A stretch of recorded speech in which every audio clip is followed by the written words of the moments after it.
Assalamu alaikum. My name is Haya and I just have one question for you tonight. Islam is a religion of peace and freedom of thought and freedom of speech. So why in the Quran does it say that if a Muslim who is born a Muslim should be punished by death if he chooses not to follow the religion anymore?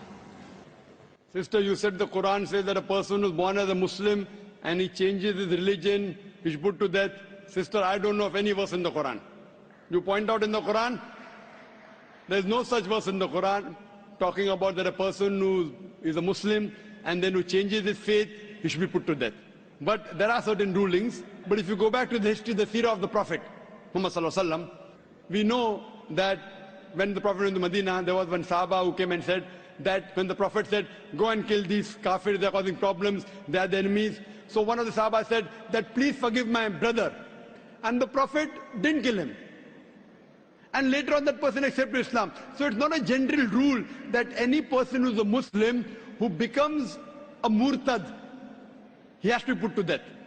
The ruling is if a person who is a Muslim, who becomes a murtad, who changes his faith and propagates against the religion of Islam, then the penalty is death.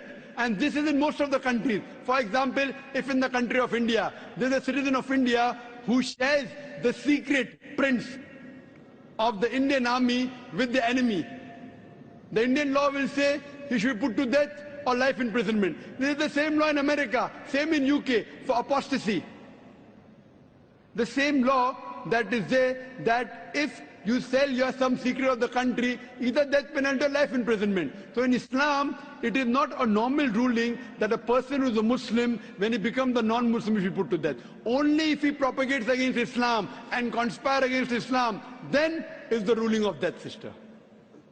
Hope that answers the question, sister. Thank you so much. Yes, you did. You're most welcome, sister.